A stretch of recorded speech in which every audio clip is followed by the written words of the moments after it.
Dan yang terakhir teman-teman, yang keenam mempelajari sirah adalah ma'rifatu dinul haniful Islam, mengetahui tentang agama yang mulia Islam ini dari awal kisahnya, dari awal turun wahyu pertama, wahyu yang kedua, yang ketiga, bertahap selama 23 tahun. Itu yang kita pelajari dalam sirah, bagaimana proses agama Islam dari nol sampai akhirnya menjadi agama sekarang yang terbesar pengikutnya.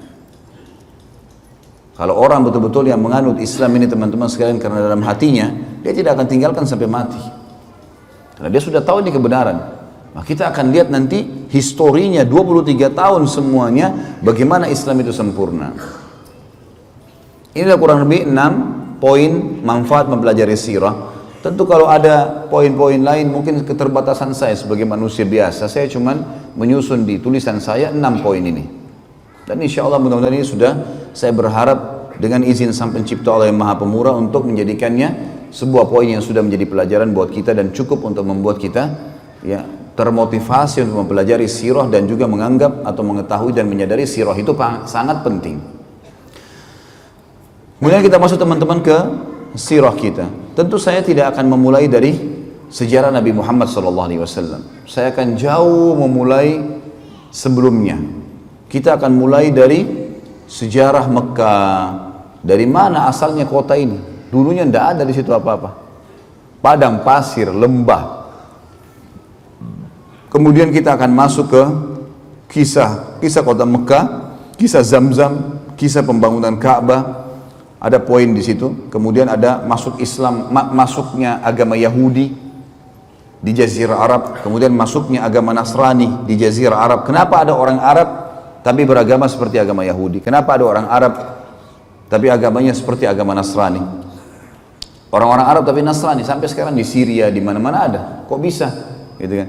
Maka ada nanti kisah-kisah bagaimana masuknya dua agama properti ini ke Jazirah Arab. Kemudian kita akan jelaskan juga ada kisah pasukan gajah, Abraha. Siapa itu Abraha? Dari mana dia? Kisahnya bagaimana dia masuk ke Yaman, bagaimana, kenapa dia termotivasi menyerang Ka'bah, kejadian yang terjadi setelahnya, pelajaran-pelajaran besar yang kita ambil. Kemudian kita akan belajar tentang berkuasanya pemerintah negeri Faris di Yaman.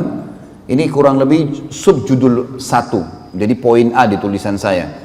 Satu persatu akan kita bahas tentunya. Ini mungkin butuh beberapa kali pertemuan tentunya.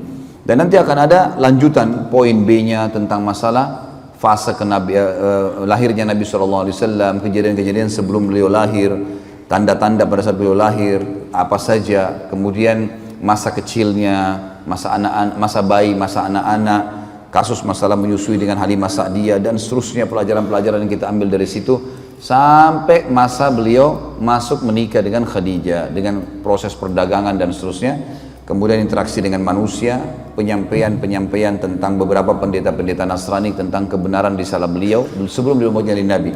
Kemudian baru masuk fase kenabian. Baru kemudian masuk masalah fase kenabian dan segala macam hal yang lengkap berhubungan dengan masalah itu.